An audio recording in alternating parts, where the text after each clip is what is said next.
Oke, assalamualaikum warahmatullahi wabarakatuh. Waalaikumsalam warahmatullahi wabarakatuh. Selamat pagi semuanya, salam sejahtera bagi kita semua. Pagi.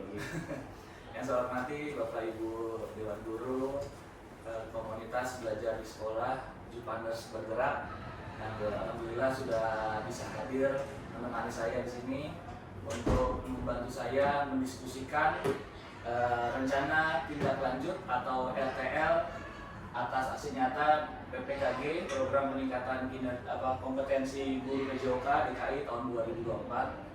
Dan saya dari SMA 78, nama saya Bari Budi Kusuma. Mungkin Bapak Ibu sudah kenal ya Bapak Ibu? Belum terlalu ya. Oke, sebelum saya lanjut untuk mempresentasikan rencana tindak lanjut yang saya lakukan nanti di SMA 78, insya Allah mudah-mudahan mendapat dukungan dari Bapak Ibu semua komunitas belajar di sekolah untuk memulai diskusi kita hari ini. Mungkin kita bisa berdoa menurut kepercayaan dan agama masing-masing supaya diskusi ini berjalan dengan lancar. Mudah-mudahan berkah buat kita semua, bermanfaat buat peserta didik kita. Berdoa dipersilakan. Berdoa selesai, oke? Yang pertama adalah sebelum saya masuk ke rencana tindak lanjut yang akan saya lakukan di SMA 78, saya mengambil model pembelajaran berbasis proyek pada kegiatan nanti di SMA 78. Nah, SEM sendiri adalah Sport Education Model, yang artinya suatu pendekatan pembelajaran olahraga yang menawarkan pengalaman belajar yang lengkap dalam konteks kehidupan nyata di bidang olahraga.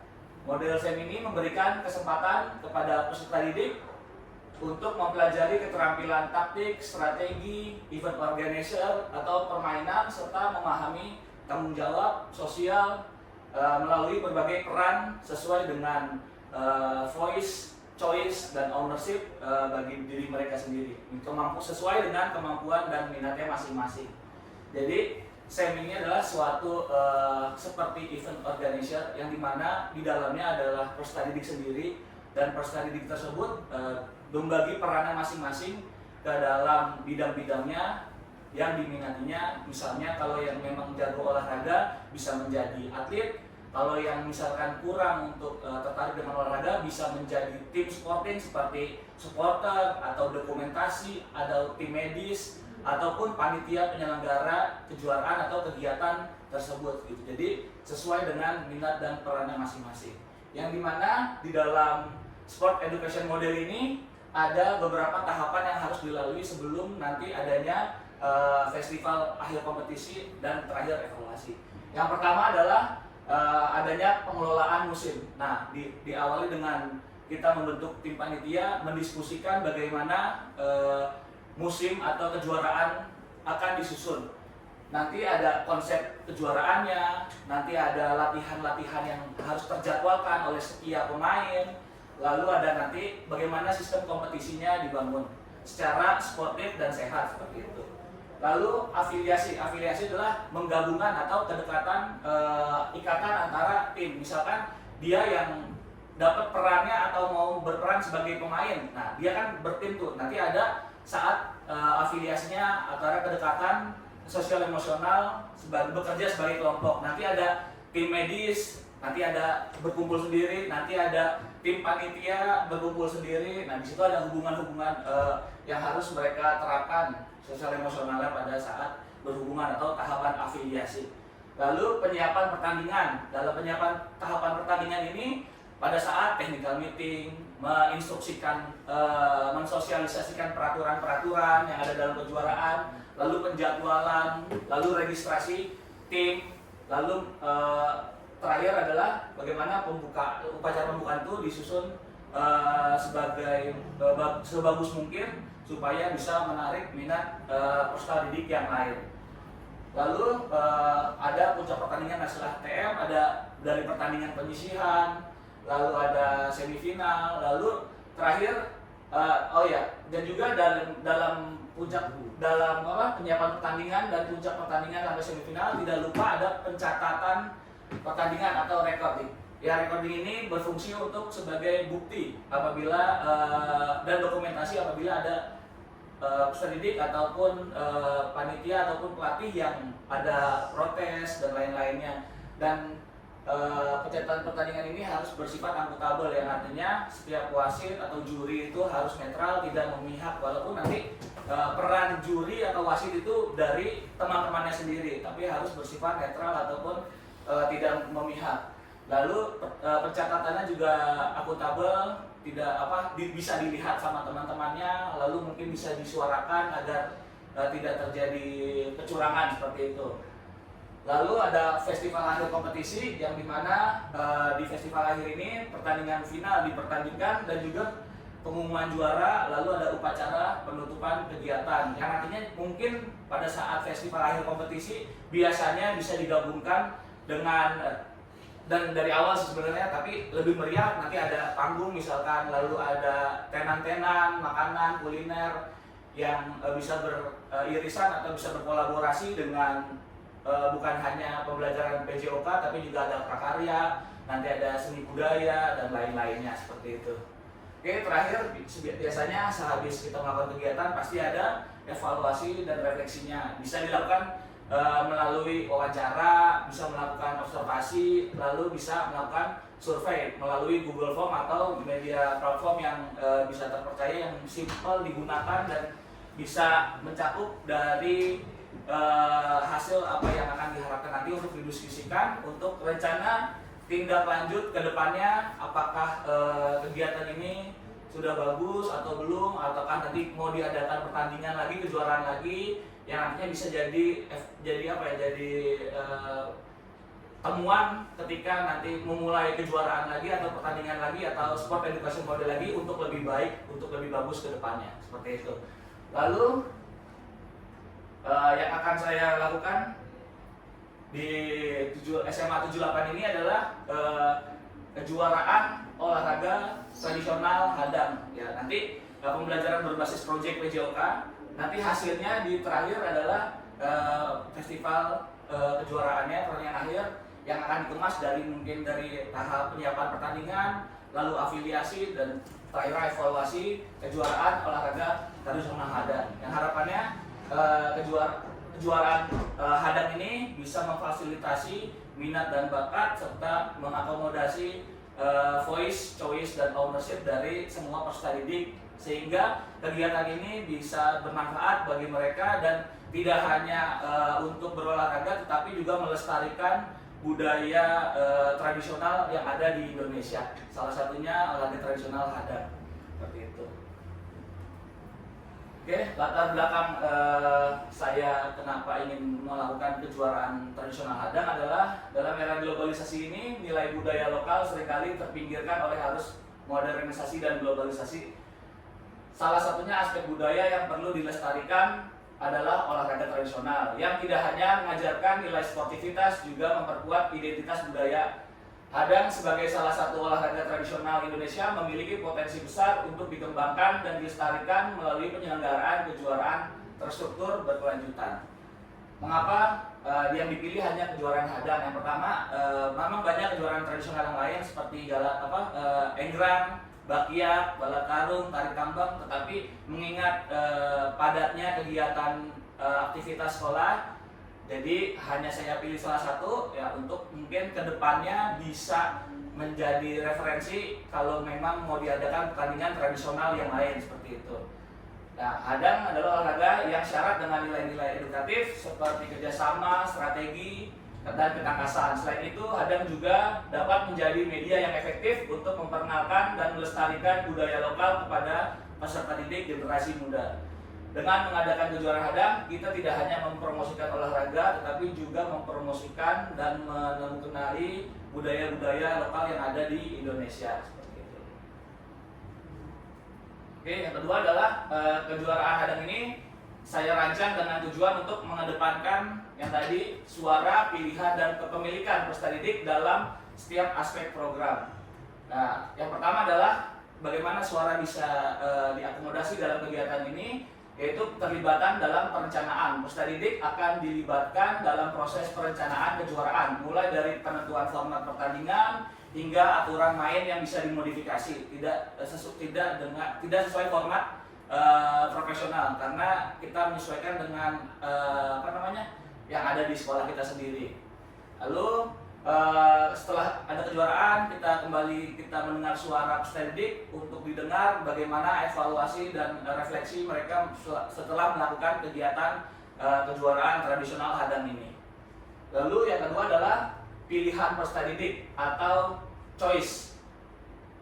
Nah, balik lagi pilihan bagaimana diakomodasikan pada kegiatan peserta didik. Peserta didik diberi kebebasan untuk memilih tim mereka sendiri di dalam kelas dan menentukan peran masing-masing, memberikan mereka kesempatan untuk berekspresi dan menampilkan keterampilan. Lalu pilihan strategi nanti di dalam pertandingan, lalu peserta bisa membangun dan mengimplementasikan strategi permainan sendiri, mengembangkan melalui pengalaman langsung di dunia nyata, melalui sport education model tersebut. Lalu kepemilikannya dalam pengelolaan acara, balik lagi seluruh panitia akan menjadi tim panitia, seluruh peserta didik. Tugasnya guru atau fasilitator sebagai apa? Nah, sebagai pengarah, pemberi masukan atau mengasih advice atau kebijakan-kebijakan yang seharusnya bagaimana. Tetapi balik lagi kita juga harus memikirkan suara dari mereka seperti itu. Lalu terakhir ada pemberian penghargaan untuk memancing keterlibatan aktif seluruh peserta didik yang ada.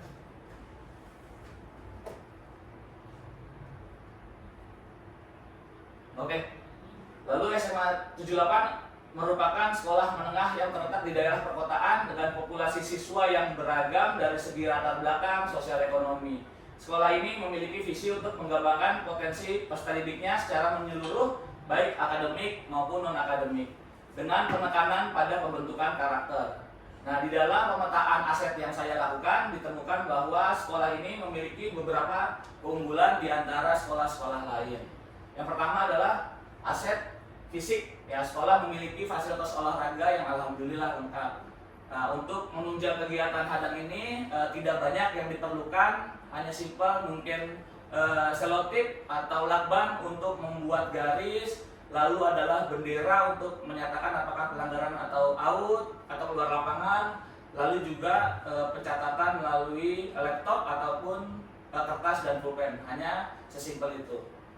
Tapi juga sekolah kalau memang cuacanya tidak bagus ataupun panas, sekolah mempunyai aset yang mungkin tidak dimiliki oleh sekolah lain adalah gedung olahraga indoor atau gedung bulu tangkis yang bisa nanti dibuatkan garis untuk permainan Hadang seperti itu.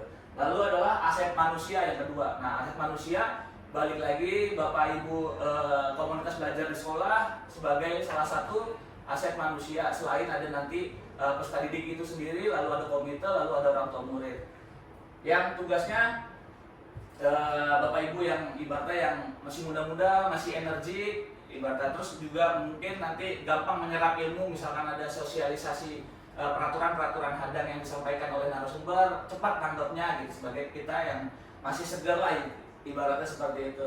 Lalu aset sosial, terdapat dukungan yang kuat dari komunitas sekolah, ya komunitas belajar di sekolah Jupanes bergerak. Lalu orang tua siswa yang antusias dan mendukung kegiatan yang mempromosikan budaya-budaya tradisional atau budaya lokal.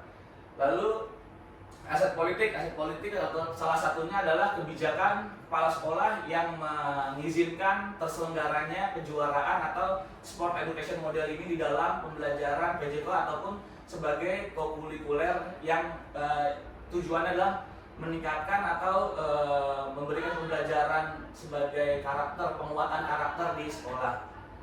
Lalu adalah aset agama dan budaya, ya sikap perilaku warga sekolah yang berlandaskan nilai-nilai agama dalam kesehariannya, lalu menjunjung tinggi nilai budaya serta senang melestarikan olahraga tradisional atau budaya lokal.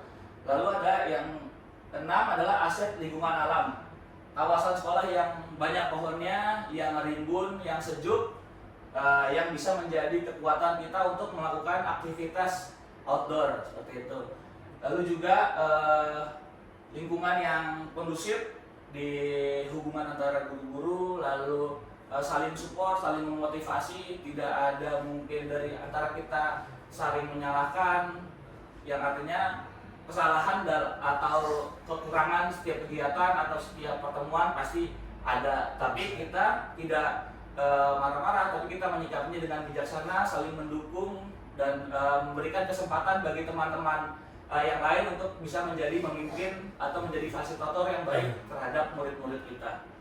Lalu yang terakhir adalah aset finansial, yaitu dukungan finansial yang bisa berupa barang ataupun fresh money ataupun apapun yang bisa menunjang kegiatan dalam penyelenggaraan olahraga tradisional Hadang seperti itu.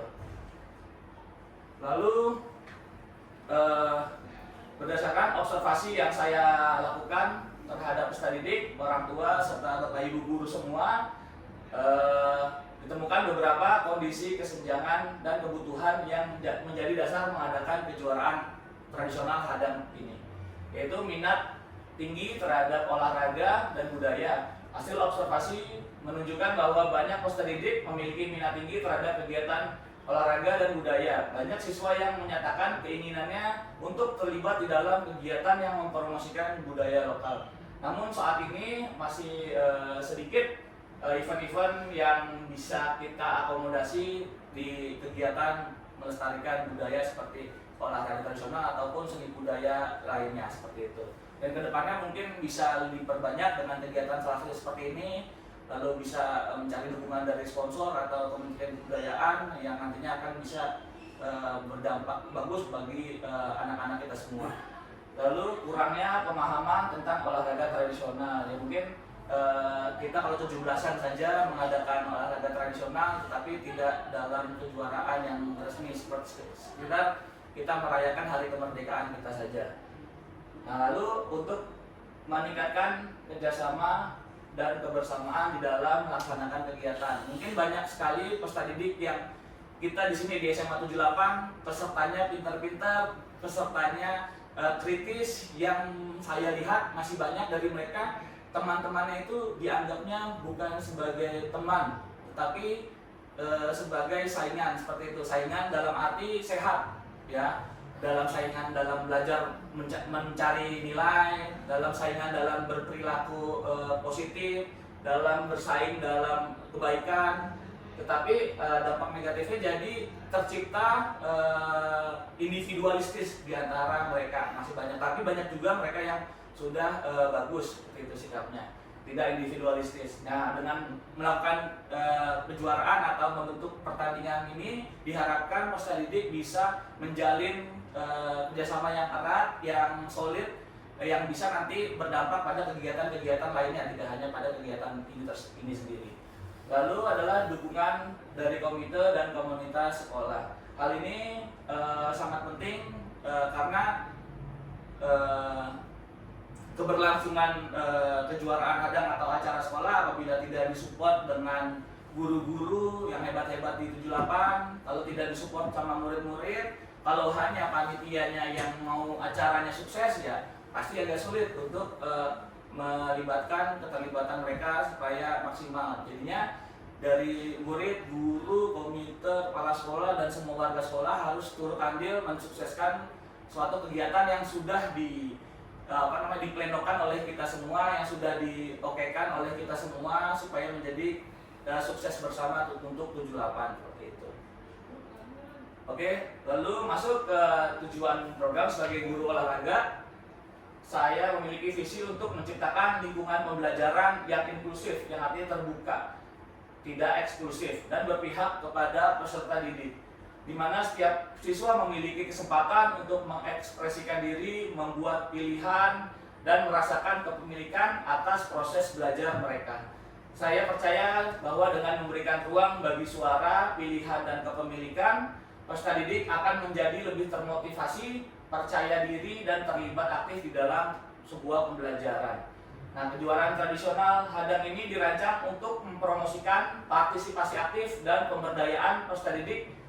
Saya atau nanti tim berkomitmen untuk menghargai suara peserta didik, melibatkan siswa dalam proses perencanaan dan evaluasi kejuaraan, mendengarkan ide dan pendapat untuk memastikan program ini relevan dengan dan menarik bagi mereka. Memberikan pilihan peserta kepada peserta didik, memberikan kebebasan kepada siswa untuk memilih tim, strategi, dan peran mereka dalam kejuaraan ini sehingga dapat mengekspresikan preferensi dan minat mereka. Lalu mendorong kepemilikan peserta didik, melibatkan siswa dalam pengelolaan dan pelaksanaan kejuaraan, memberikan mereka sebuah tanggung jawab dan kesempatan untuk berkontribusi secara aktif signifikan terhadap keberhasilan program yang akan dilaksanakan. Lalu tujuan yang berikutnya adalah memperkenalkan olahraga tradisional tersebut, yang dimana sekarang zamannya sudah canggih, sudah berbeda dari zaman-zaman kita kecil. Zaman dulu kita masih main tak umpet atau tak jongkok dan lain kejar-kejaran atau aktivitas fisik lainnya. Sekarang zamannya sudah berbeda, semua orang sudah memegang HP atau gadget masing-masing, di mana membuat mereka untuk jarang berinteraksi satu sama lain, jarang untuk ngobrol dan lain-lainnya. Ngobrol via online. Yang jauh jadi dekat, yang dekat malah jadi jauh, seperti itu. Nah, efek negatifnya, dengan melestarikan olahraga tradisional, mereka bisa mengetahui budaya-budaya yang hidden gem kata anak sekarang, budaya yang tersembunyi walaupun nggak tersembunyi. Mungkin mereka aja yang mungkin kurang eksplor atas olahraga atau kegiatan yang ada di budaya lokal kita, sekaligus melestarikan budaya lokal kita. Lalu meningkatkan keterlibatan peserta didik dalam olahraga, mendorong partisipasi aktif dalam kegiatan olahraga sehingga mereka dapat merasakan manfaat fisik, manfaat sosial dan emosional dari kegiatan berolahraga. Lalu mengembangkan keterampilan sosial emosional melalui kejuaraan hadang, siswa akan belajar tentang kerjasama, komunikasi, dan sportivitas yang merupakan keterampilan penting dalam kehidupan sehari-hari. Yang keempat, memberikan ruang bagi suara, pilihan, dan kepemilikan peserta didik, mengaktifkan partisipasi siswa dalam perencanaan, pelaksanaan, evaluasi program, sehingga mereka memiliki tanggung jawab atas keputusan atau peran yang sudah mereka ambil sendiri. Meningkatkan kesehatan dan kebugaran peserta didik melalui aktivitas fisik yang teratur melalui kejuaraan hadang. Walaupun dalam kenyataannya kegiatan olahraga yang seminggu sekali tidak akan meningkatkan kebugaran peserta didik. Ya, dalam seminar-seminar atau saya pelatihan sering ditanya, apakah olahraga di sekolah dapat meningkatkan kebugaran? Semuanya sepakat guru olahraga jawab tidak. Kenapa tidak? Karena kalau kita cuma seminggu sekali berolahraga tidak akan meningkatkan. Ada teorinya ketika 2 kali 24 jam kita tidak berolahraga, maka muscle memory ataupun daya tahan atau kemampuan komponen kebugaran itu akan menurun sendirinya, seperti itu. Jadi minimal dua hari sekali kita harus melakukan kegiatan fisik. Ya, kegiatan fisik tidak hanya berolahraga, bisa kita naik turun tangga, kita ngangkat tas yang berat, ataupun lari mengejar angkot atau di sekolah, itu juga termasuk kegiatan fisik yang mungkin zaman sekarang kurang dilakukan oleh anak-anak. Kenapa? Karena sekarang mau pesan makan aja tinggal duduk, ya kan? Mau mesen barang aja tinggal duduk, tinggal pencet, seperti itu. Kalau dulu zaman kita harus pergi ke warung, harus pergi ke mall, pergi ke pasar. Sekarang zamannya sudah, dan kita membiasakan untuk anak aktif bergerak lagi. Hal ini hanya untuk salah satu meningkatkan dan juga memantik kesadaran peserta didik akan pentingnya olahraga, seperti itu. Lalu capaian dan indikator ketercapaian. Yang pertama adalah memperkenalkan dan melestarikan olahraga. Tadi indikator pencapaian adalah peserta didik paham peraturan permainan olahraga tradisional hadang yang akan kita pertandingkan, jumlah pemain, posisinya di mana, cara bermain, poinnya berapa, lalu pelanggaran-pelanggaran yang terjadi pada permainan, seperti itu. Lalu yang kedua adalah meningkatkan keterlibatan peserta didik dalam kegiatan olahraga. Peserta didik membagi perannya sesuai minat tanpa ada tekanan atau ajakan dari teman-temannya, dengan suara, pilihan kepemilikan dengan baik, serta berperan aktif di dalam kegiatan, bisa sebagai panitia, P3K, lalu wasit, juri, supporter, dokumentasi, dan lain-lainnya yang sesuai dengan preferensi minat mereka. Lalu mengembangkan keterampilan sosial dan emosional. Peserta didik dapat bersosialisasi dengan baik, bisa menerima pendapat orang lain, saling toleransi, bekerja sama sebagai tim, bisa meregulasi emosi ketika mereka berbeda pendapat, tidak emosi, tidak meluap-luap. Mereka harus cakap dalam mengelola amarahnya, cakap dalam berpikir, bijak dalam bertutur seperti itu, agar tidak menyinggung teman yang lainnya dan bisa sehingga kerjasama tim dapat kondusif dan bisa maksimal hasilnya seperti itu. Lalu bisa meningkatkan juga jiwa kepemimpinan ketika ada yang berbeda pandangan, bisa ada yang menengahi. Di situ hal seperti itu bisa menimbulkan kepercayaan diri yang tinggi sebagai seorang pemimpin seperti itu. Lalu meningkatkan kesehatan dan kebugaran dengan melakukan aktivitas ini sebagai pemantik agar mereka bisa olahraga di luar jam olahraga ataupun di kegiatan-kegiatan di rekan sekolah. Mereka sudah sadar sehingga mereka fokus dalam pembelajaran. Biasanya kalau nggak bugar, biasanya kalau bapak ibu ngajar ada yang nguap, nah itu artinya oksigennya belum sampai ke otak tuh ya, biasanya seperti itu, belum siap dan gampang tidak fokus. Kalau bapak ibu ngajar ada yang lewat di samping kelas, mereka gini, nah gitu, itu artinya mereka tidak bugar juga tuh. Lalu tidak gampang lelah pastinya. Nah, langkah-langkah untuk mencapai tujuan tersebut. Yang pertama adalah melakukan sharing dan diskusi dengan Bapak Kepala Sekolah, lalu dengan Bapak Ibu Guru, komunitas belajar di sekolah, Jupanus Bergerak, terus teman-teman guru tentang pembelajaran berbasis proyek dengan melakukan kejuaraan olahraga tradisional. Lalu membaca literatur tentang bagaimana peraturan pertandingan resmi hadang dan bagaimana bisa dimodifikasi di sekolah melihat dari kekuatan atau aset yang dimiliki sekolah. Lalu yang ketiga adalah melakukan diskusi bersama murid untuk menemukan pengalaman murid dalam melakukan olahraga hadang. Mungkin waktu mereka SMP ataupun di rumah mereka pernah melakukan kegiatan tersebut, kita bisa mencari tahu, menanyakan bagaimana peraturannya mungkin dari sana ataukah berbeda. Kadang-kadang namanya aja juga